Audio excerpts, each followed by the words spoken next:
Assalamu alaikum wa rahmatullahi wa barakatuh. Welcome to another video.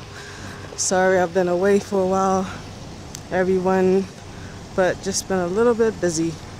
Wanted to just get on here and talk about some of the recent issue with Halloween, the celebration of Halloween popping up here in the Gulf, specifically Saudi and UAE. I did hear of it happening in some schools in Kuwait, but it was usually like the teachers, the Western teachers, who were organizing, parties or whatever for the children. But apparently it's becoming a big problem in Saudi. Inshallah, it'll be taken care of, just like Valentine's Day was taken care of years back, once the Mamlaka, the government, found out that it was a pagan celebration, Valentine's Day, with the hearts and the bears and everything. They banned the selling of those things for for fear that the people would fall into shirk. So inshallah, the same procedures will take place for Halloween.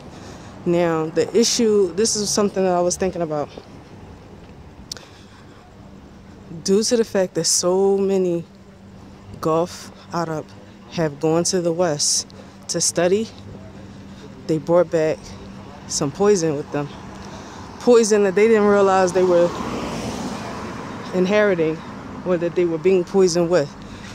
I'm almost positive that the ignorant people, they didn't look into the affair. They're not knowledgeable in the first place. They just picked up on these adult parties that were happening probably along campus while they were in college, and just generally in the society, being friends with non-Muslims and things like that. They get invited to these parties and they have no clue what it is. They just think it's fun. People are dressing up in scary outfits or costumes of impersonating characters and people and things like that. So they don't think anything of it. I'm almost positive that's the case.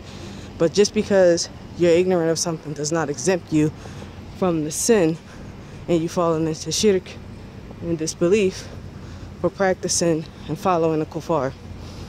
So I'm almost positive that it's innocent, but they still need to be educated, and they need to be stopped. It needs to be stopped, rather. I have been even invited to come to a gathering for Halloween at a skating rink, and I was like, huh? By Muslims. They're not religious Muslims. And they're like, oh yeah, we're having Halloween skating. So I'm like, they're clueless. They see how I'm dressed. They are 100% clueless. They think, oh, you're American, yeah, we're having a Halloween skate. I'm just like, subhanallah. Wow, where do we start? So yeah, unfortunately, that's what's going on here. But I'm almost positive that's the reason, because they went to the West, they're mixing with the non-Muslims on campus, being invited to their gatherings, and participating, and they brought it back. They thought it would be a good idea for all of those Saudis who are trying to be progressive, all those Emiratis that are trying to be progressive, and more modern. And when they replace their religion with Western practices, that's what's going to happen, sadly. I was about to say something else. I remember when I was in the States and I moved to a predominantly international area, it was Russians, different Europeans from Georgia. I don't mean the state of Georgia, I'm talking about the country Georgia. I mean, it was everybody, and of course every Arab, the Pakistanis, Indians. It was just international. multinational. So anyway, I remember some of my Sudanese neighbors saying that when they first came, they were taking the children out for Halloween, and then they stopped and said, I think I may be doing something wrong. I need to look into this. So mashallah, they looked it up, and they were like, no, this is haram. We can't do this. So you get pulled in to the American culture, especially through the schools. You don't know what's happening. You got parades happening for Easter. You have New Year's, Christmas. And the Muslims who grew up in a Muslim society, they have no idea what any of this stuff is. Unfortunately, the comfort and the familiarity of being upon Tawheed for generations can breed a level of naivety. No, not a level. It breeds naivety. It breeds neglect in learning your religion because you're so used to being on Tawheed. Even they're not conscious of where to eat in America. Like, oh, they're so used to having dabiha. They're not conscious to ask if something has pork in it or not. Those of us who live amongst the non-Muslims, we know better. But many of them, they don't. It just doesn't cross their mind. So they learn a lot of things, a lot of hard lessons through trial and error when they go to the U.S. Another thing also, because you're from a predominantly Muslim country, you're not in a habit of giving da'wah. You're not in a habit of rejecting kufr and shirk.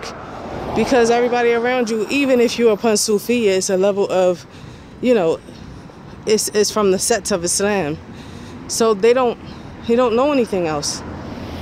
They don't know all of these different practices of the kuffar. They don't know it. But they learn it when they go to America. And it's so sad. It's so sad.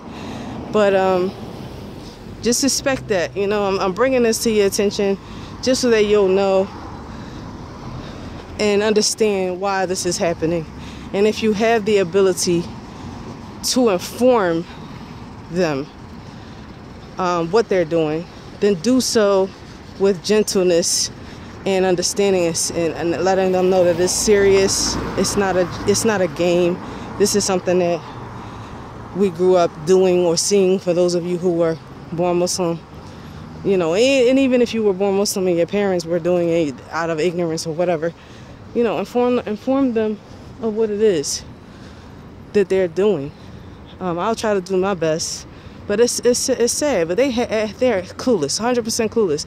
You have non-Muslims who, I guess, became aware that Saudi Arabia was having some type of Halloween celebrations at some of their events, and they were like, I'm a Christian and I have respect for Islam, so I'm wondering how I don't practice Halloween because it's heathenistic and it's not from Christianity. It's a devil's practice. So I'm wondering, how is it that Saudi Arabia is practicing this? Because they don't know any better. That's why. They are 100% clueless. And they got it from your culture. They went to the West and they got it from your culture. It's called peer pressure. It's called influence. That's what it's called.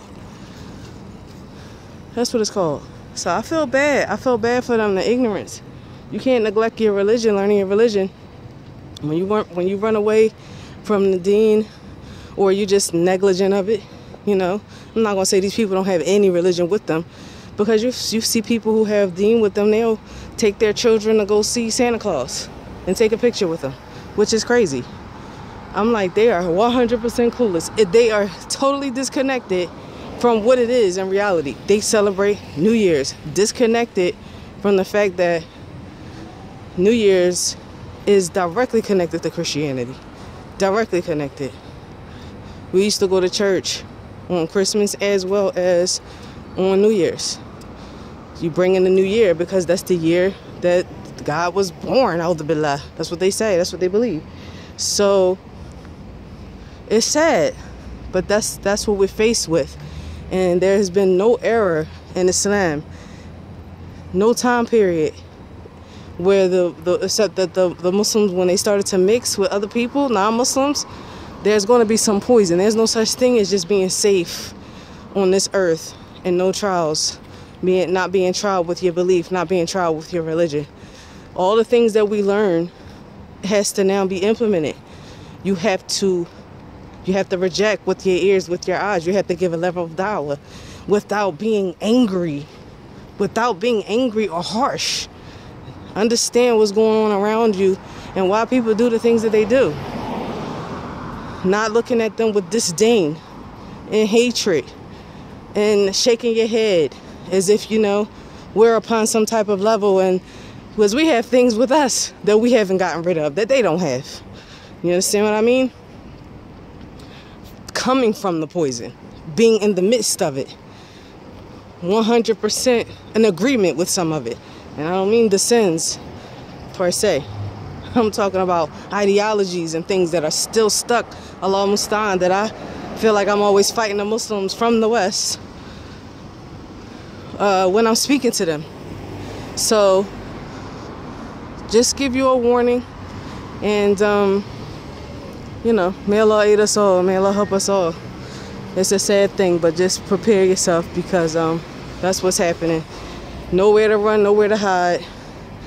You gotta face things and deal with it by the permission of Allah, to the best of your ability. Okay, so that's my word for the evening.